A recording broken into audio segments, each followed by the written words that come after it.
എല്ലാവർക്കും സ്വാഗതം. മെയ് 4-ന് വോട്ടെണ്ണാൻ ഇരിക്കുന്നതിന് മുൻപ് തന്നെ ആരായിരിക്കണം കേരളത്തിലെ കോൺഗ്രസിൻ്റെ മുഖ്യമന്ത്രി എന്നതിൻ്റെ ചർച്ചയിലാണ് കോൺഗ്രസ്. അത് വോട്ട് ചെയ്ത UDF പ്രവർത്തകരെ സംബന്ധിച്ചിടത്തോളം ഏറെ മനപ്രയാസം ഉണ്ടാക്കുന്ന ഒന്നാണ്.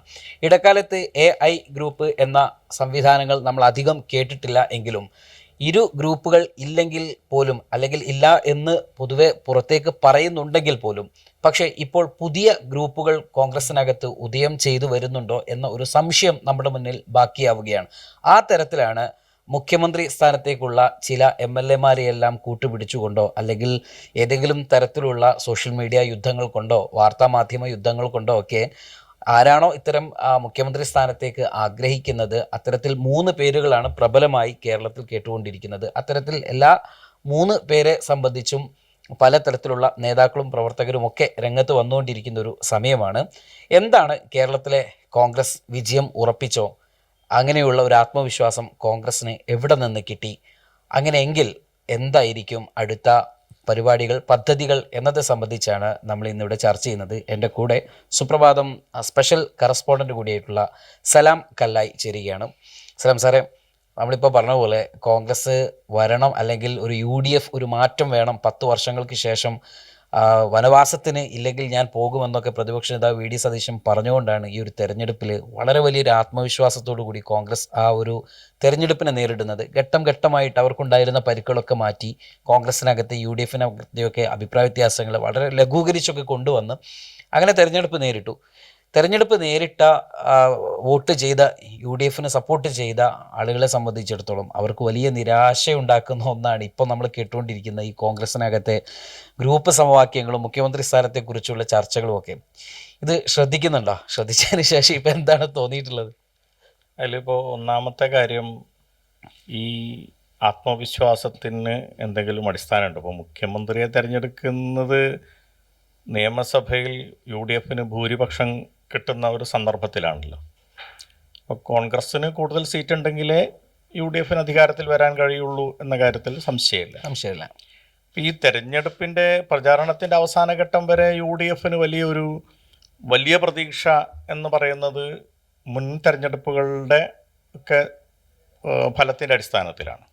ഇപ്പോൾ 2024 ലോക്സഭാ തെരഞ്ഞെടുപ്പിലെ വലിയ വിജയം, അത്രയൊന്നും പ്രതീക്ഷിക്കാത്ത 2025 പഞ്ചായത്ത് തെരഞ്ഞെടുപ്പിലെ UDF-ൻ്റെ വിജയം. അപ്പോൾ ഈ 2 തെരഞ്ഞെടുപ്പിലെ തുടർച്ചയായ 2 വർഷങ്ങളിൽ നടന്ന തെരഞ്ഞെടുപ്പുകളിലെ വിജയത്തിൽ, പ്രത്യേകിച്ചും 2025 പഞ്ചായത്ത് തെരഞ്ഞെടുപ്പിലെ വിജയം, കാരണം 2024 ലോക്സഭാ തെരഞ്ഞെടുപ്പിലെ വിജയത്തിന് പല ഘടകങ്ങൾ മുമ്പും പറഞ്ഞിട്ടുണ്ട്. പക്ഷേ പഞ്ചായത്ത് തെരഞ്ഞെടുപ്പിലേക്ക് വരുമ്പോൾ സാധാരണ നിലയിൽ LDF-ന് ഒരു മേൽക്കൈ ഉണ്ടാവേണ്ടതാണ്. ആ മേൽക്കൈ ഇല്ലാതെ ഒരു തെരഞ്ഞെടുപ്പിൽ വലിയ വിജയം, പ്രത്യേകിച്ചും അതിന് കാണേണ്ടത് LDF തന്നെ വാർഡ് വിഭജിച്ചു, വോട്ടർ പട്ടിക തയ്യാറാക്കി, വോട്ടിങ്ങുമായി ബന്ധപ്പെട്ട കാര്യങ്ങളെല്ലാം നിയന്ത്രിച്ച് നടത്തുന്ന ഒരു തെരഞ്ഞെടുപ്പിൽ LDF-ന് വലിയൊരു പരാജയം ഉണ്ടാവുകയും UDF-ന് പ്രതീക്ഷിക്കാത്തൊരു വിജയം ഉണ്ടാവുകയും ചെയ്തു. ഈ പശ്ചാത്തലത്തിലായിരിക്കണം ഈ ഒരു UDF-ൻ്റെ ഒരു ആത്മവിശ്വാസത്തിനൊരു കാരണം. LDF പക്ഷേ ആ ഒരു 2025 പഞ്ചായത്ത് തെരഞ്ഞെടുപ്പിന് ശേഷം ആ ഒരു പ്രയാസം മനസ്സിലാക്കി വലിയ തോതിൽ പ്രചാരണ രംഗത്ത് മുന്നേറുകയുണ്ടായി.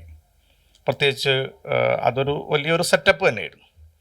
പിണറായി വിജയൻ്റെ നേതൃത്വത്തിലുള്ള ഒരുപാട് ആനുകൂല്യങ്ങളുടെ പ്രഖ്യാപനങ്ങൾ, സർക്കാർ ഉദ്യോഗസ്ഥന്മാരുടെ DA കുടിശ്ശിക തുടങ്ങിയിട്ടുള്ള പ്രഖ്യാപനങ്ങൾ, അതുപോലെ തന്നെ വികസന പ്രവർത്തനങ്ങളുടെ ഭാഗമായിട്ടുള്ള നിരവധി ഉദ്ഘാടനങ്ങൾ, പരിപാടികൾ, വലിയ തോതിലുള്ള കോടികൾ ചെലവഴിച്ച പ്രചാരണ ബോർഡുകൾ, പ്രവർത്തനങ്ങൾ, അങ്ങനെ ആ ഒരു രംഗം പഞ്ചായത്ത് തിരഞ്ഞെടുപ്പിലുണ്ടായിരുന്ന ഒരു പിന്നോട്ടടിയെ മറികടക്കുന്ന രീതിയിലുള്ള പ്രചരണങ്ങൾ അവരുടെ ഇടതുപക്ഷത്തിൻ്റെ ഭാഗത്തുനിന്ന് നടന്നപ്പോൾ അതൊരു വലിയ ഇമ്പാക്റ്റ് ഉണ്ടാകും എന്നൊരു തരത്തിൽ. പക്ഷേ തെരഞ്ഞെടുപ്പ് കഴിഞ്ഞ ഒരു ഘട്ടം, വോട്ടെടുപ്പ് കഴിഞ്ഞ ഒരു സന്ദർഭം വന്നപ്പോൾ അതല്ല, UDF-ന് മേൽക്കൈ ഉണ്ട് എന്നൊരു തോന്നൽ ഉണ്ടായിട്ടുണ്ട്. എന്നാൽ LDF ഇപ്പോഴും വിശ്വസിക്കുന്നത് ഒരു 80-85 സീറ്റുകളോടുകൂടി അധികാരത്തിൽ വരാൻ സാധിക്കും. കാരണം പഞ്ചായത്ത് തിരഞ്ഞെടുപ്പിൽ തന്നെയും ഒരു 60-70 സീറ്റുകളുടെ നിയമസഭാ സീറ്റുകളിൽ LDF മേൽക്കൈയുണ്ട്. ഇനിയിപ്പോൾ അത് എത്രയും കുറഞ്ഞാലും ഒരു 60 സീറ്റുകൾ LDF ഷുവറാണ്. ബാക്കി ഒരു 15-20 സീറ്റുകൾ മാത്രമേ ഇളകി നിൽക്കുന്നുള്ളൂ. അതിനുറപ്പിക്കാൻ നിലവിലുള്ള MLA-മാരുടെ പെർഫോമൻസ് വെച്ച് സാധിക്കും എന്ന് കണക്ക് കൂട്ടുന്നതാണ് LDF ഒരു കണക്കെന്നാണ് ഞാൻ മനസ്സിലാക്കുന്നത്. അതേസമയത്ത് UDF മുമ്പിൽ വരുന്നത് വലിയ തോതിലുള്ള ഒരു മുന്നേറ്റം ഉണ്ടാവുന്നതാണ്. ഗവൺമെൻറ്റിനെതിരായ വലിയ ഒരു പൊതുജനാഭിപ്രായം ഉണ്ട്. അത് തെരഞ്ഞെടുപ്പിൽ പ്രതിഫലിക്കുക തന്നെ ചെയ്യും. അത് വരികയാണെങ്കിൽ അത് ഒരു വലിയ മുന്നേറ്റമായി അത് ചിലപ്പോൾ UDF കണക്ക് കൂട്ടുന്നത് 100 വരെ സീറ്റുകൾ. അത് പ്രതിപക്ഷ നേതാവിൻ്റെ ഒരു കോഴിക്കോട് ജില്ലയിൽ പോലും അതെ 12 സീറ്റൊക്കെ കിട്ടും പറയുന്നുണ്ട്. അത് എന്നാൽ പ്രതിപക്ഷ നേതാവിൻ്റെ പറച്ചിൽ അതൊരു ആത്മവിശ്വാസം നൽകാനുള്ള, അണികൾക്ക് ആത്മവിശ്വാസം നൽകാനുള്ള ഒരു പറച്ചിൽ മാത്രമാണ്. എന്നാൽ പോലും അത്ര വരേക്ക് പോകാമെന്നൊക്കെ, ഇനിയില്ലെങ്കിൽ ഒരു 90 വരേക്ക് സീറ്റുകൾ വരാം എന്നൊരു ധാരണയിൽ എത്തി. അപ്പം ഇത് സൃഷ്ടിച്ച ഒരു കാര്യമാണ് കോൺഗ്രസ്സിലെ ഒരു നേതൃത്വത്തിൻ്റെ ചർച്ച എന്ന് പറയുന്നത്. പക്ഷേ ഇതൊരു കോൺഗ്രസ്സിനൊരു രീതി, കോൺഗ്രസ്സിന് ഒരാളെ മുന്നിൽ നിർത്തി തെരഞ്ഞെടുപ്പിൽ മത്സരിക്കാൻ കഴിയാത്ത സാഹചര്യം ഉണ്ട്. ഇപ്പോൾ അസമിൽ സൗരവ് ഗൊഗോയിയെ മുന്നിൽ നിർത്തിയിട്ടാണ് തെരഞ്ഞെടുപ്പിൽ മത്സരിക്കുന്നത്. അദ്ദേഹം പാർലമെൻറ്റ് മെമ്പറാണ്. എന്നിട്ടും അദ്ദേഹത്തോട് നിയമസഭാ തെരഞ്ഞെടുപ്പിൽ മത്സരിക്കാൻ പറയുകയും അദ്ദേഹത്തെ മുന്നിൽ നിർത്തി തെരഞ്ഞെടുപ്പിൽ മത്സരിക്കുകയാണ്. അത് ഓരോ സംസ്ഥാനത്തും എല്ലാ പാർട്ടികളും അങ്ങനെ തന്നെയാണ്. ഇപ്പോൾ 2016 നിയമസഭാ തെരഞ്ഞെടുപ്പ് LDF നേരിടുമ്പോൾ LDF ബോർഡുകളിലെല്ലാം കോടിയേരി ബാലകൃഷ്ണൻ, പിണറായി വിജയൻ, VS അച്യുതാനന്ദൻ ഇവരുടെ 3 പേരുടെ ചിത്രങ്ങളുള്ള ഒരു ബോർഡുകളാണ് ഇത്തവണ പിണറായി മാത്രം. അപ്പോൾ അത് അന്ന് LDF തീരുമാനിച്ചിട്ടില്ല. ഇപ്പോഴും MP ഗോവിന്ദനെ പോലെയുള്ള ആളുകൾ അല്ലെങ്കിൽ പാർട്ടി പറയുന്നത് നേതാവിനെ തീരുമാനിച്ചിട്ടില്ല, തീരുമാനം ഇത് കഴിഞ്ഞിട്ടേ ഉണ്ടാവുകയുള്ളൂ. പക്ഷേ ഫലത്തിൽ എല്ലാവർക്കും അറിയാം. കാരണം ഇത്രയും ഒറ്റയ്ക്ക് ഒരാളുടെ മുന്നിൽ നിർത്തിയിട്ടുള്ള ഒരു തെരഞ്ഞെടുപ്പ് എന്ന് പറയുന്നത് ഇടതുപക്ഷത്തിൻ്റെ ചരിത്രത്തിൽ തന്നെ ആദ്യമായിട്ടുള്ളൊരു കാര്യമാണ്. കോൺഗ്രസ്സിന് അങ്ങനെ ആകാൻ സാധിക്കില്ല. കാരണം കോൺഗ്രസ്സിന് ഒരാളെ മുന്നിൽ നിർത്തി തെരഞ്ഞെടുപ്പിലേക്ക് പോകാൻ കഴിയില്ല. അത്രയും ആളുകളുടെ നേതൃബാഹുല്യം എന്ന് പറയാവുന്നതുണ്ട്. അതല്ല, ഇതിൽ നിന്ന് ഇപ്പോൾ ഒരൊറ്റ ലീഡർഷിപ്പിലേക്ക് വരാൻ ഇതിൽ നിന്നുള്ള ആളുകൾക്ക് സാധിച്ചിട്ടുമില്ല.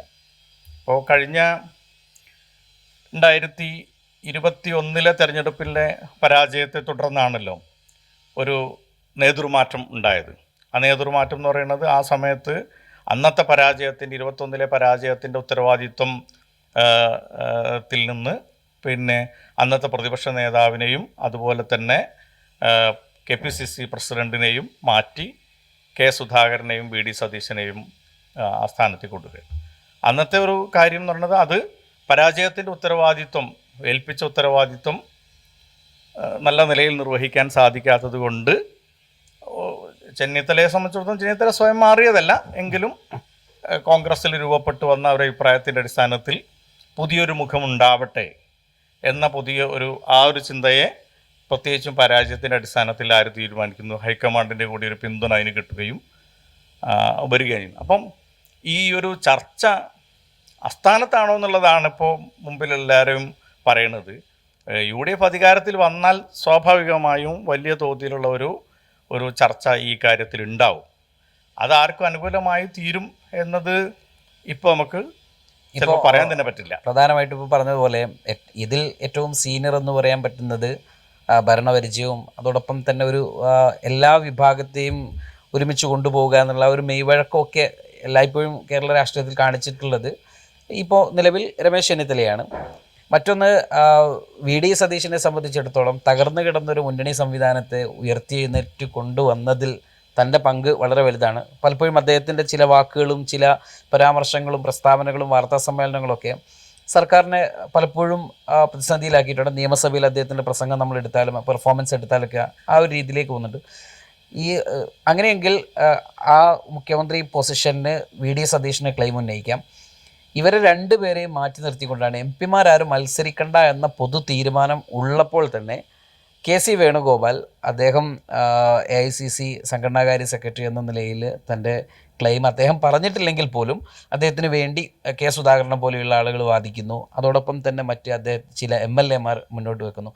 ഇങ്ങനെ ഒരു 3 ധ്രുവം വരുമ്പോൾ സ്വാഭാവികമായിട്ടും കോൺഗ്രസ് ഇതിനെ എങ്ങനെയായിരിക്കും സ്കൂട്ടനി ചെയ്ത് അവസാനത്തെ ഒരാളെ തിരഞ്ഞെടുക്കുക? അങ്ങനെയെങ്കിൽ അതിൽ ആർക്കായിരിക്കും? സീനിയോറിറ്റിക്കായിരിക്കോ, അതല്ല ഇതിനെ വിജയിപ്പിച്ച ആൾ എന്ന നിലയ്ക്ക് പ്രതിപക്ഷ നേതാവിനായിരിക്കും? ഇത് രണ്ടുമല്ല, നിങ്ങൾ തമ്മിലുള്ള തർക്കങ്ങൾ കൊണ്ട് മൂന്നാമതൊരാളെ കെട്ടിയിറക്കുന്നു എന്ന് പറയുന്ന കെ സി വേണുഗോപാലിനായിരിക്കും? അതൊരു സത്യത്തിൽ ഇപ്പോൾ ഒരു തീരുമാനം ആർക്കും പറയാൻ കഴിയും. കാരണം ഇവർക്ക് മൂന്നാർക്കും ഒരു സാധ്യത ഉണ്ട് എന്ന് തന്നെ വേണം പറയാൻ. ഞാൻ മനസ്സിലാക്കുന്നത് അങ്ങനെയാണ്. കാരണം കോൺഗ്രസ്സിൽ ഇപ്പോൾ ഇന്നത്തെ MLA-മാരുടെ അഭിപ്രായം ചോദിക്കും, ജയിച്ചു വരുന്ന ആൾക്കാരുടെ അഭിപ്രായങ്ങൾ ചോദിക്കും, സീനിയർ നേതാക്കന്മാരുടെ അഭിപ്രായങ്ങൾ ചോദിക്കും.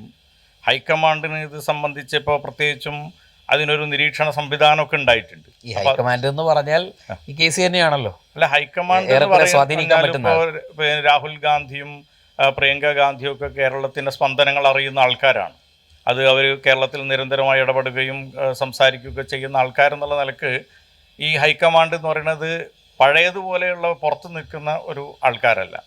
പിന്നെ അവരുടെ ഒരു കാഴ്ചപ്പാട് ഉണ്ടാകും. ഇപ്പോൾ രാഹുൽ ഗാന്ധി തന്നെ കേരളത്തിലൊരു വനിതാ മുഖ്യമന്ത്രി ഉണ്ടാവണം എന്നൊരു അഭിപ്രായം രേഖപ്പെടുത്തുക, അതൊന്നും മുമ്പ് ചെയ്യാത്തതാണ്. അത്തരത്തിലുള്ള കേരളത്തിന് എന്തു വേണമെന്ന് ചിന്തിക്കുന്ന തരത്തിലേക്ക് ഈ ലീഡേഴ്സും കേരളവുമായി അടുത്ത് നിൽക്കുന്ന ആൾക്കാരാണ്. അപ്പോൾ അതുകൊണ്ട് തന്നെ ഈ ആളുകളുടെയൊക്കെ അഭിപ്രായങ്ങൾ, പ്രത്യേകിച്ച് പിന്നെ മറ്റൊന്ന് ഈ സാമുദായിക സംഘടനകളുടെ സമവാക്യങ്ങളുടെ ഒക്കെ കോൺഗ്രസ് അതിനെയൊക്കെ മാനിച്ചുകൊണ്ടാണ് ഇക്കാലം വരെയും കാര്യങ്ങളൊക്കെ ചെയ്തിട്ടുള്ളത്. അപ്പോൾ ഇതിൽ ആർക്ക് അനുകൂലമാകുമെന്നത് ഈ ജയിച്ചു വരുന്ന MLA-മാരുടെയൊക്കെ ഒരു ഇതനുസരിച്ച് തന്നെയാണ് കാണേണ്ടത്. ഇതിലിപ്പോൾ ഒരു സാധ്യത ഒരധികം സാധ്യത അപ്പോൾ കെ സി വേണുഗോപാൽ ഈ ഒരു സാഹചര്യം ഇവർ തമ്മിൽ, അല്ലാതെ VD സതീശനും രമേശ് ചെന്നിത്തലയും തമ്മിൽ പരസ്യമായ ഒരു ഏറ്റുമുട്ടലോ ഒരു കാര്യം ഇതുവരെ ഏറെക്കുറെ ഉണ്ടായിട്ടില്ല. ഇവർ ഒരു എന്താ പറയുക, ഒരു അണ്ടർസ്റ്റാൻഡിങ്ങിൽ, പരസ്പരം ഒരു നല്ല ധാരണയിലാണ് പോകുന്നത്. പരസ്പരം അങ്ങനെ ചെന്നിത്തലയെക്കുറിച്ച് എന്തെങ്കിലും പറഞ്ഞാൽ സതീശൻ അതിൽ പ്രകോപിതനാകാനൊന്നും നിൽക്കാറില്ല. എൻ്റെ ലീഡർ, എൻ്റെ നേതാവാണ് എന്ന് പറഞ്ഞ് മാറുന്നതാണ് അതിൽ കാണുന്നത്. ഇപ്പോൾ ചെന്നിത്തലയ്ക്കുള്ള ഒരു പ്രത്യേകത എന്ന് പറയുന്നത്, ചെന്നിത്തലയ്ക്ക് വിപുലമായ ഭരണപരിചയമുണ്ട്. കേരളത്തിൽ MP എന്നുള്ള നിലയിൽ ഏറ്റവും വളരെ ചെറിയ പ്രായത്തിൽ തന്നെ നിയമസഭ മന്ത്രിയായിട്ടുള്ള കെ കരുണാകരൻ്റെ വത്സലപുത്രനായി വരികയൊക്കെ ചെയ്തിട്ടുള്ള വലിയ വിപുലമായ ഒരു സംഗതിയുണ്ട്. ഒപ്പം തന്നെ ഈ കേരളത്തിൻ്റെ ഒരു പരമ്പരാഗത കോൺഗ്രസിൻ്റെ സാമുദായിക സംഘടനകളും നേതാക്കന്മാരും ഒക്കെ ആയിട്ടുള്ള ഒരു വലിയ ബന്ധമുണ്ട്. ഒപ്പം തന്നെ കഴിഞ്ഞ പ്രതിപക്ഷ നേതാവ് എന്നുള്ള നിലയ്ക്കൊക്കെ ഉള്ള പരിചയമുണ്ട്. പിന്നെ ഘടകകക്ഷി നേതാക്കന്മാരുമായിട്ടും ഒരു ബന്ധമുണ്ട്. അപ്പം ആ നിലയിൽ കുറേ കാര്യങ്ങൾ പോസിറ്റീവായിട്ടുള്ള ഒരാളാണ് ചെന്നിത്തല. അതേസമയം തന്നെ VD സതീശൻ്റെ ഈ തെരഞ്ഞെടുപ്പിലൊരു പ്രത്യേകത എന്ന് പറയുന്നത്, ഇത് സതീശൻ അജണ്ട നിശ്ചയിച്ച് നടത്തിയ ഒരു തെരഞ്ഞെടുപ്പാണ്. ഈ പിണറായി വേഴ്സസ് സതീശൻ എന്ന നിലയിലേക്ക് ഈ തെരഞ്ഞെടുപ്പ് പ്രചരണത്തെയും സംവിധാനത്തെയും കൊണ്ടുപോകാൻ സതീശന് കഴിഞ്ഞു എന്നതാണ്. അപ്പോൾ അത് സതീശൻ അതിൻ്റെ അജണ്ട, അതിൻ്റെ ഏറ്റവും വലിയൊരു തെളിവ് ഇവിടെ ഒരു ജാഥ നടക്കുകയുണ്ടായി. പിന്നെ പുതുയുഗയാത്ര എന്നാണ് അതിൻ്റെ പേരിട്ടത്. അത് സതീശൻ്റെ ഒരു കോയിനിങ് ആണ്, പുതുയുഗം എന്ന് പറയുന്നത്.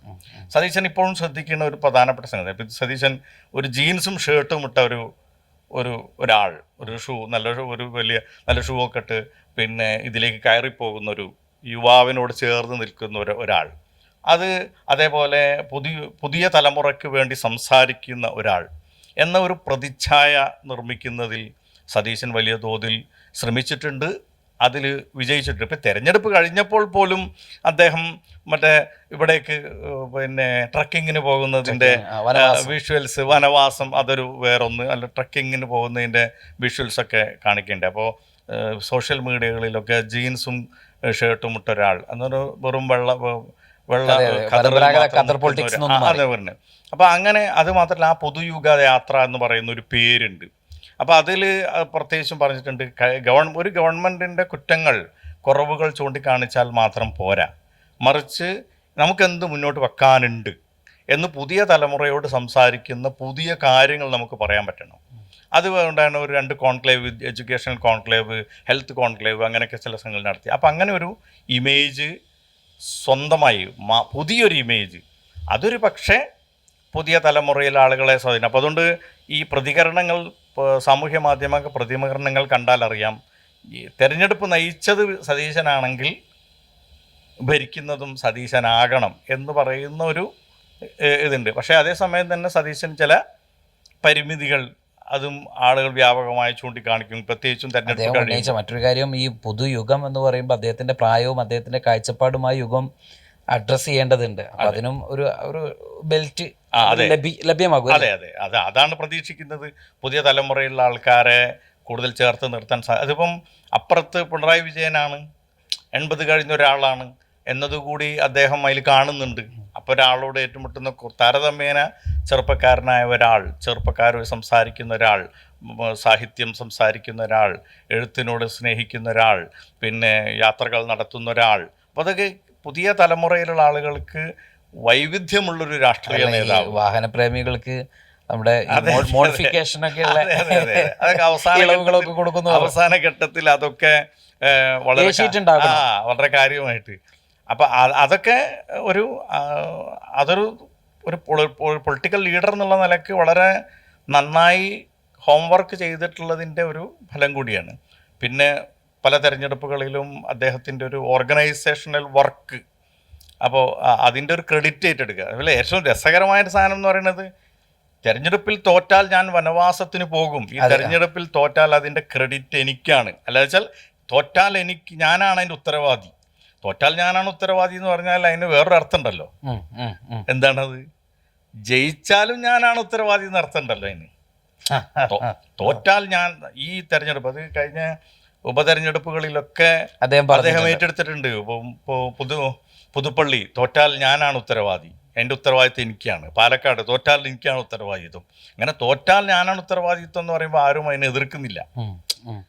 തോറ്റേൻ്റെ ഉത്തരവാദിത്വം റെസ്പോൺസിബിൾ, ഞാൻ ഏറ്റെടുത്തോളാം.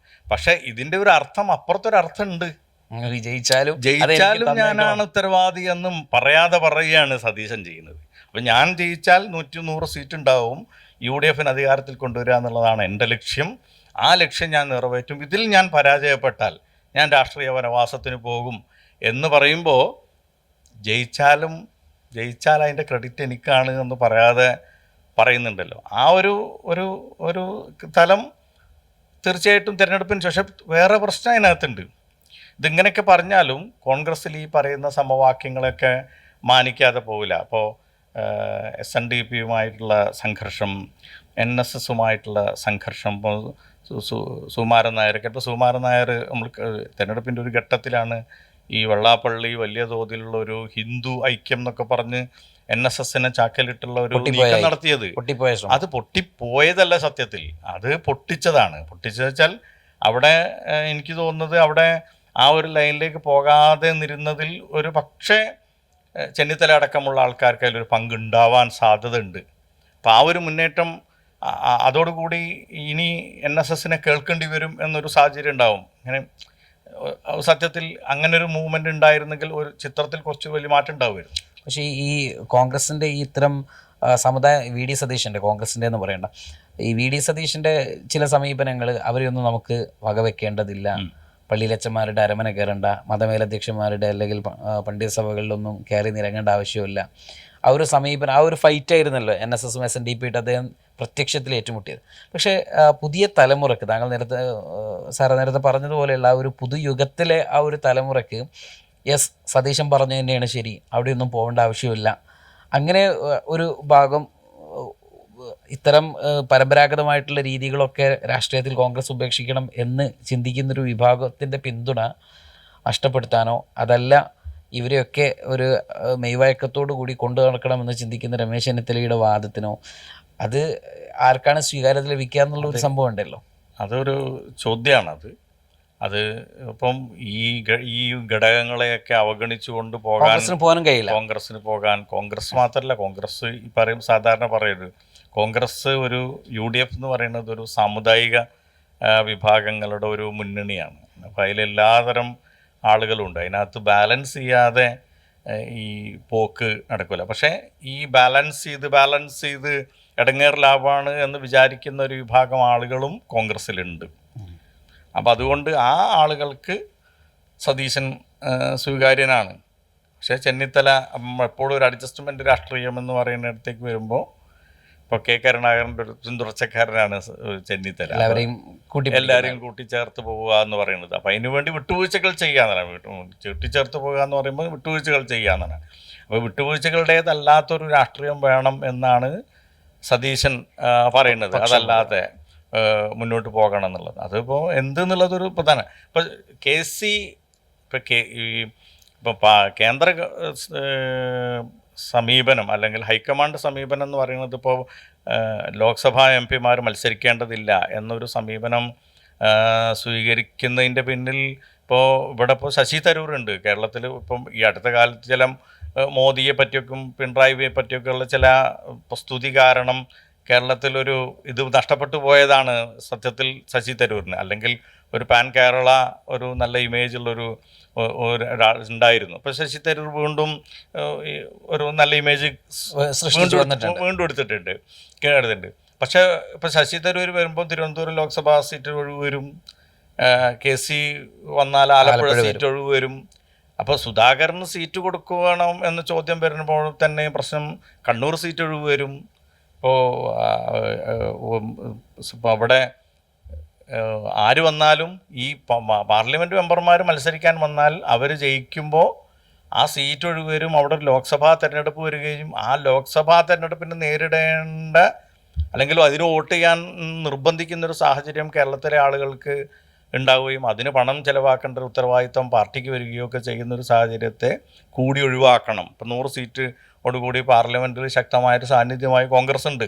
അപ്പോൾ അതിൽ നിന്ന് ഒരാൾ ഏതെങ്കിലും സാഹചര്യത്തിൽ കുറയുന്ന ഒരു അവസ്ഥ ഉണ്ടാക്കി തീർക്കേണ്ടതുണ്ടോ എന്നൊരു ചോദ്യം കൂടി വരും. ആലപ്പുഴ കെ സി ആയതുകൊണ്ടാണ് ആ തെരഞ്ഞെടുപ്പിൽ വലിയ ഒരു നല്ല റിസൾട്ട് ഉണ്ടാക്കാൻ സാധിച്ചത്. ഇപ്പോൾ കെ സി ഇവിടെ വന്നാൽ പിന്നെ കെ സി വരുമ്പോൾ സ്വാഭാവികമായിട്ടും ഇപ്പോൾ കെ സിക്ക് വരണം എന്ന് കെ സി തീരുമാനിച്ചാൽ കുറച്ചൊക്കെ എളുപ്പമാണ് സത്യത്തിൽ. കാരണം അത്രയും ഹൈക്കമാൻഡിൽ അദ്ദേഹത്തിനുള്ള സ്വാധീനമുണ്ട്. അതേസമയം തന്നെ കേരളത്തിലും അതിനുള്ള ആളുകൾ, പ്രത്യേകിച്ചും സതീശന് ധാരാളം ശത്രുക്കളുണ്ട് എന്നുള്ളതാണ്. അപ്പോൾ സതീശൻ്റെ ശത്രുക്കൾ എല്ലാവരും കൂടി കെ സിയുടെ പക്ഷത്ത് ചേരുക എന്നുള്ളതാണ് ഇപ്പോൾ കാണുന്നത്. അപ്പോൾ കെ സി വേണമോ, പക്ഷേ അതിന് കെ സി വഴങ്ങുമോ അങ്ങനെ ഹൈക്കമാൻഡ് ഇപ്പോൾ രാഹുൽ ഗാന്ധി, പ്രിയങ്ക ഗാന്ധി തുടങ്ങിയിട്ടുള്ള ആൾക്കാരെല്ലാം കേരളത്തെക്കുറിച്ചൊരു കാഴ്ചപ്പാടുള്ളവരാണ്. അവർക്ക് ഇവിടുത്തെ പൾസ് അറിയുന്നവരാണ്. അവർ അതിന് തയ്യാറാകുമോ എന്നറിയില്ല. കാരണം അതൊരു തെരഞ്ഞെടുപ്പിനെ കൂടി അടിച്ചേൽപ്പിക്കുന്നൊരു സാഹചര്യം ഉണ്ടല്ലോ. അപ്പോൾ കെ സിയും അങ്ങനെ വരുമ്പോൾ പിന്നെ ഒരു എതിർപ്പിനെ സ്വാഭാവികമായിട്ടും നേരിടേണ്ടിയും കൂടി വരും. കെ സിക്ക് ഇപ്പോഴുള്ള അപ്രമാദിത്വം പോകും. കാരണം കെ സി ഇതിനകത്തൊരു കക്ഷിയാവും. കെ സി ഒരു കക്ഷിയായി കഴിഞ്ഞാൽ കെ സി കൂടി എതിർപ്പിനെ നേരിടേണ്ടി വരും. ഇപ്പോൾ കെ സിക്ക് എതിർപ്പില്ല. കാരണം കെ സി ഈ പറയുന്ന ഇതിനകത്ത് ഒരു കക്ഷിയല്ല. പക്ഷെ കെ സി കക്ഷിയായി തീരുമ്പോൾ സ്വാഭാവികമായിട്ടും നാളെ എതിർപ്പുണ്ടാവും. അപ്പോൾ സതീശൻ എന്ന് പറയുന്നത് പിന്നെ ഒരു പ്രതിഭാസമായിട്ട് അങ്ങനെ നിൽക്കും.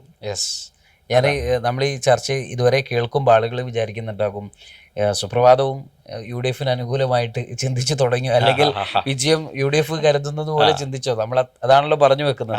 പക്ഷെ തൊട്ടപ്പുറത്ത് LDF ഉണ്ട്, അതിനും ക്ലെയിം ഉന്നയിക്കുന്നുണ്ട്. കാരണം ഭരണവിരുദ്ധ വികാരം ഉണ്ടായിട്ടില്ല. അപ്പോൾ സ്വാഭാവികമായിട്ടും ഈ ഒരു അന്തരീക്ഷത്തിൽ രണ്ട് വിഭാഗവും ഞങ്ങൾ വിജയിക്കും എന്ന് പറയുന്ന ഒരു സാഹചര്യം നിലവിൽ നിൽക്കുകയാണ്. അത്രമാത്രം നമ്മൾ തുടക്കത്തിൽ അത് പറഞ്ഞു പോയതാണ്. എങ്കിൽ പോലും ആ ഒരു ആത്മവിശ്വാസത്തിന് പിറകിൽ നമുക്ക് രണ്ട് മുന്നണികളുടെയും ഒരു ആത്മവിശ്വാസം വളരെ ചെറിയ സമയത്തിനുള്ളിൽ നമുക്ക് അതൊന്ന് പരിശോധിക്കാം. UDF എന്തുകൊണ്ട് ഇങ്ങനെ നേരത്തെ നമ്മൾ പറഞ്ഞു, പക്ഷേ LDFിലേക്ക് നമ്മൾ വന്നാൽ അവരുടെ ഒരു ആത്മവിശ്വാസം എങ്ങനെയാണ്? അല്ല, LDFിൻ്റെ ആത്മവിശ്വാസം എന്ന് പറയുന്നത് ഇപ്പം പാർലമെൻറ്റ് തിരഞ്ഞെടുപ്പിൽ 114 സീറ്റിൽ UDF മുന്നിലായിരുന്നു. പഞ്ചായത്ത് തിരഞ്ഞെടുപ്പിലേക്ക് വരുമ്പോൾ ആ ഒരു മുന്നേറ്റം അതിൽ നിന്ന് കുറഞ്ഞു UDF. പക്ഷെ മുൻ പഞ്ചായത്ത് തിരഞ്ഞെടുപ്പിനെ അപേക്ഷിച്ച് വലിയ മുന്നേറ്റം UDFിന് സാധിക്കും. 2019 പാർലമെൻറ്റ് തിരഞ്ഞെടുപ്പിൽ ഇതേപോലെ ലോക്സഭാ തിരഞ്ഞെടുപ്പിൽ വലിയ മുന്നേറ്റം UDFിന് ഉണ്ടായതാണ്. പക്ഷേ 2021 പാർലമെൻറ്റ് നിയമസഭാ തിരഞ്ഞെടുപ്പായപ്പോൾ UDF തോൽക്കുകയും LDF ഭരണം നിലനിർത്തുകയും ചെയ്തു. അപ്പോൾ അപ്പോൾ ലോക്സഭാ തെരഞ്ഞെടുപ്പിൽ ഉണ്ടായ റിസൾട്ട് ഒരിക്കലും നിയമസഭാ തെരഞ്ഞെടുപ്പിൽ ആവർത്തിക്കില്ല എന്നത് ആ ചിന്ത രണ്ട് തരം വോട്ടിംഗ് ആണ്, ആളുകളുടെ ചിന്ത വ്യത്യസ്തമാണ് എന്നുള്ളതാണ് LDFനെ എൻ്റെ ഒരു ആത്മവിശ്വാസത്തിന് കാരണം. പിന്നെ LDFന് വികസനം എന്ന് പറയുന്ന ഒരു അജണ്ടയിലേക്ക് കേരളത്തിൽ വലിയ വികസനം സംഭവിച്ചുകൊണ്ടിരിക്കുന്നു എന്ന് പറയുന്ന ഒരു കാര്യം ആളുകളിലേക്ക് എത്തിക്കുന്നതിൽ ഒരു ധ്വനി ഉണ്ടാക്കുന്നതിൽ സഹായിച്ചിട്ടുണ്ട്. പിന്നെ അവസാന ഘട്ടത്തിൽ എടുത്തിട്ടുള്ള നടപടികൾ, ഇപ്പോൾ ക്ഷേമ പെൻഷനുകളുടെ കുടിശ്ശിക ഉണ്ടായിരുന്നത് ആളുകൾക്ക് വിതരണം ചെയ്തു. ഏറ്റവും കൂടുതൽ വലിയ തോതിൽ വോട്ടിങ്ങിൽ, പഞ്ചായത്ത് തിരഞ്ഞെടുപ്പിലെ വോട്ടിങ്ങിൽ തന്നെ അത് കണ്ടതാണ്. പോസ്റ്റൽ വോട്ടിങ്ങിലൊക്കെ ഈ LDF വളരെ പിറകിലായിപ്പോയി. അതിൻ്റെ ഒരു കാരണം സർക്കാർ ജീവനക്കാർക്ക് വലിയ തോതിൽ DA കുടിശ്ശിക ഉണ്ടായിരുന്നു. മാത്രമല്ല മുൻ കുടിശ്ശികകളുടെ DAകളുടെ കുടിശ്ശിക അത് അക്യുമുലേറ്റ് ചെയ്ത വലിയൊരു തുക ഓരോ സർക്കാർ ജീവനക്കാരനും 1.5 ലക്ഷം മുതൽ 5-10 ലക്ഷം വരെ ആളുകൾക്ക് കിട്ടേണ്ട പണം ഉണ്ടായിരുന്നു. അതേപ്പറ്റിയൊന്നും സർക്കാർ സംസാരിക്കുന്നില്ല. അപ്പോൾ അതിനൊക്കെ ഈ അവസാന ഘട്ടത്തിൽ ഗവൺമെൻറ് അഡ്രസ്സ് ചെയ്യേണ്ടി വന്നു. 10-13% DA ഒറ്റയടിക്ക് ഏപ്രിൽ മാസത്തെ ശമ്പളത്തോടു കൂടി കൊടുത്തു. അപ്പോൾ അങ്ങനെയൊക്കെയുള്ള നടപടികൾ അതുവരെ ഉണ്ടായിരുന്ന അതൃപ്തിയെ കുറയ്ക്കാൻ സാധിച്ചിട്ടുണ്ടാവും എന്ന് സർക്കാർ കണക്കൂട്ടുന്നുണ്ട്. MLA-മാരുടെ പെർഫോമൻസ്, അത് MLA-മാർ ബെസ്റ്റ് പെർഫോമൻസ് ആണെന്നാണ് വിചാരിക്കുന്നത്. പിന്നെ MLA-മാരെ സംബന്ധിച്ചിടത്തോളം ഈ MLA വയസ്സിൽ കിട്ടുന്ന പണം തന്നെ വലിയൊരു തുകയാണ്, അത്തരം ആളുകൾക്ക് കൊടുക്കാൻ സാധിക്കുന്ന തുകയാണ്. അപ്പോൾ ആ നിലയിലും ഒരു വികസനം എന്ന് പറയുന്ന ഒരു സംഗതിയിലേക്ക് വന്നുകൊണ്ട് ഈ പ്രചരണ രംഗത്തും വലിയ തോതിൽ LDFന് വളരെ വലിയ മുന്നേറ്റം ഉണ്ടാക്കാൻ സാധിച്ചിട്ടുണ്ട്. പക്ഷേ അതൊക്കെ വോട്ടായി മാറും. അതിൻ്റെ പഞ്ചായത്ത് തിരഞ്ഞെടുപ്പിലൊരു കാര്യമുണ്ട്. പഞ്ചായത്ത് തിരഞ്ഞെടുപ്പിൽ ഇപ്പോൾ വലിയ മാറ്റങ്ങൾ ഉണ്ടാകേണ്ട ഒരു സ്ഥലങ്ങൾ, പ്രത്യേകിച്ചും ഇപ്പം നമ്മൾ മലബാറൊക്കെ ഏറെക്കുറെ ഇങ്ങനെ ഏതാണ്ട് ഒരേപോലെയൊക്കെ തന്നെ എപ്പോഴും ചിന്തിക്കുമ്പോൾ കൊല്ലം, തിരുവനന്തപുരം, കോട്ടയം, ആലപ്പുഴ അവിടേക്ക് വരുന്ന ജില്ലകളിലാണ് മാറുകയാണെങ്കിൽ ഒന്നായിട്ട് അങ്ങോട്ട് മാറും. ഒരു വേവ് എന്ന് പറയുന്ന ഒരു സംഗതി. അങ്ങനെ ഒരു വേവ് തിരുവനന്തപുരത്തൊന്നും LDFനെതിരെ പഞ്ചായത്ത് തെരഞ്ഞെടുപ്പിൽ ഉണ്ടായിട്ടില്ല. അങ്ങനെ ഉണ്ടാകുമ്പോൾ അങ്ങനെ ഒരു വേവ് ഇല്ല എന്നങ്ങനെയാണ് പറയുന്നത്. അപ്പോൾ അതേ സമയത്ത് പിന്നെ അതേപോലെ ന്യൂനപക്ഷ വിഭാഗങ്ങളുടെ ഒരു വോട്ടിങ്ങിൽ ഒരു കേന്ദ്രീകരണം ഉണ്ടായിട്ടുണ്ടോ എന്നതിനെക്കുറിച്ചും ഇപ്പോൾ പറഞ്ഞപ്പം അവസാന ഘട്ടത്തിൽ SDPI പോലെയുള്ള കക്ഷികളൊക്കെ SDPI ഒക്കെ LDFന് അനുകൂലമായി തീരുമാനമെടുക്കുകയും SDPI തന്നെ പറയുകയാണ് ഇവിടെ ഒരു ഭരണവിരുദ്ധ വികാരമോ ഒരു ന്യൂനപക്ഷ വോട്ടിംഗ് കേന്ദ്രീകരണമോ ഒന്നും ഉണ്ടായിട്ടില്ല എന്ന തരത്തിലേക്ക് പറയുന്നത്. അപ്പോൾ അതിൻ്റെയൊക്കെ അതൊരു LDFനെ സംബന്ധിച്ചിടത്തോളം പോസിറ്റീവായിട്ടുള്ളൊരു കാര്യമാണല്ലോ. അതുകൊണ്ട് അവരുടെ കണക്കിൽ കോൺഗ്രസ്സിന് കിട്ടാവുന്ന സീറ്റുകൾ എന്ന് പറയുന്നത് ഒരു 35-40 സീറ്റാണ്. LDFന്റെ കണക്കിൽ ഒരു 40 സീറ്റാണ് കോൺഗ്രസ്സിന് മാക്സിമം കിട്ടാവുന്നത്. ആ 40 സീറ്റിനെ വലിയ തോതിലേക്ക് കോൺഗ്രസ് അല്ല, UDFന് 40 സീറ്റ്, അതിൽ നിന്ന് 80ലേക്ക് വരണമെന്നുണ്ടെങ്കിൽ അവർക്ക് 40 സീറ്റുകൾ അധികം കണ്ടെത്തണം. ഇടതുപക്ഷത്തിന് 60 സീറ്റുണ്ട് ഷുവറുള്ളത്. പിന്നെ ഒരു 20 സീറ്റിലേക്കേ അവർക്ക് അധികം വേണ്ടതുള്ളൂ. അപ്പോൾ അധികാരത്തിലേക്ക് വളരെ കുറച്ച് ദൂരം മാത്രമേ LDFന് സഞ്ചരിക്കാനുള്ളൂ. UDFനാണെങ്കിൽ വളരെ കൂടുതൽ സഞ്ചരിക്കാനുണ്ട്. അപ്പോൾ ഒരു വേവ് ഉണ്ടെങ്കിൽ, ഒരു ഭരണവിരുദ്ധ വികാരമുണ്ടെങ്കിൽ മാത്രമേ UDFന് വരാൻ പറ്റുള്ളൂ. അങ്ങനെ ഒരു ഭരണവിരുദ്ധ വികാരത്തിൻ്റെ സാധ്യത പഞ്ചായത്ത് തിരഞ്ഞെടുപ്പിൽ പ്രകടമായിരുന്നു. അതിനെ മറികടക്കാൻ LDF വലിയ രീതിയിൽ ഭരണ പ്രവർത്തനങ്ങൾ കൊണ്ടും പ്രചാരണ പ്രവർത്തനങ്ങൾ കൊണ്ടും ശ്രദ്ധിച്ചു. അത് വോട്ടായി മാറും എന്നതാണ് LDFൻ്റെ ഒരു പ്രതീക്ഷ. അതെങ്ങനെ വരുമെന്ന് കാത്തിരുന്ന് തന്നെ കാണാൻ പറ്റും. പുതിയ വോട്ടർമാർ വളരെ നിർണായകമാകും അല്ലേ? അവരുടെ മനസ്സിൽ SIR വന്നോടുകൂടി വോട്ടർ പട്ടിക ഏറെക്കുറെ എന്തായിട്ടുണ്ട്, സ്വാധീനിച്ചിട്ടുണ്ട്. വോട്ടർ പട്ടിക ഏറെക്കുറെ കുറ്റമറ്റതാണ്. അതായത് പല സ്ഥലത്തും പല ആളുകൾക്ക് വോട്ടില്ല, മരിച്ചവരും സ്ഥലം മാറിപ്പോയവരും ഒക്കെ മാറിപ്പോയി. വോട്ടർ പട്ടിക എന്ന് പറയുന്നത് അതാണ് അതിലെ ഒരു പ്രധാന ഘടകം. അതായത് വോട്ടർ ടേൺ ഔട്ടിൽ വന്നിട്ടുള്ള ഒരു മാറ്റം. വോട്ടിംഗ് നില വർദ്ധിച്ച സന്ദർഭത്തിലും LDF അധികാരത്തിൽ വന്നിട്ടുണ്ട്. കൂടുതൽ വോട്ട്, മുൻ തെരഞ്ഞെടുപ്പിനെ അപേക്ഷിച്ച് കൂടുതൽ ആളുകൾ വോട്ട് ചെയ്ത സന്ദർഭത്തിലും LDFന് അധികാരത്തിൽ വന്നിട്ടുണ്ട്. അപ്പം ജനങ്ങളുടെ ഉള്ളിലെന്താണ് എന്ന് തിരിച്ചറിയാൻ ഈ തെരഞ്ഞെടുപ്പ് ഒരു വലിയ സൂചനകളൊന്നും നൽകുന്നില്ല. ഏതായിരുന്നാലും 4-ാം തീയതി നമ്മൾ ഈ പറഞ്ഞ കോൺഗ്രസിൽ ഈ 3 പേർ അധികാരത്തിൽ വരുമോ? ഇനി LDF ആകുമ്പോൾ ഫ്ലക്സിൽ ഒരാളുടെ ചിത്രം മാത്രമാണ് വന്നിട്ടുള്ളത്. അദ്ദേഹം അധികാരത്തിൽ വരുമോ? LDFനെ സംബന്ധിച്ചിടത്തോളം എന്തായാലും ഒരു ആദ്യത്തെ കുറച്ച് ഘട്ടങ്ങളിലെങ്കിലും ആരോഗ്യം അനുവദിക്കുന്നിടത്തോളം എന്ന് വേണം പറയാൻ തുടരും. കാരണം പിണറായി വിജയൻ അല്ലാത്ത ഒരാളെ മുന്നോട്ട് വെക്കാൻ CPMന് ഇപ്പോൾ സാധിച്ചിട്ടില്ലല്ലോ. ഒരാളെ മുന്നോട്ട് വെക്കാൻ സാധിച്ചിട്ടില്ല. UDFൽ പിന്നെ എല്ലാ കാലത്തും ഇതുപോലുള്ള തർക്കങ്ങൾ, ഇതേപോലെ അഭിപ്രായങ്ങൾ ഉണ്ടായിട്ടുണ്ട്. അത് അതിൻ്റെ ഒരു ജൈവിക സ്വഭാവമാണ്, ജനറ്റിക്കാണ് ഇങ്ങനെ പറയാം. ഏതായിരുന്നാലും ഈ ഒരു ചർച്ച ഇവിടെ പൂർണ്ണമാകുമ്പോൾ നമുക്ക് ഒറ്റ ഉത്തരമേ ഉള്ളൂ, നമുക്ക് കാത്തിരുന്ന് കാണാമെന്ന് തന്നെയാണ് അതിൻ്റെ പറയുന്നത്. Okay, thank you.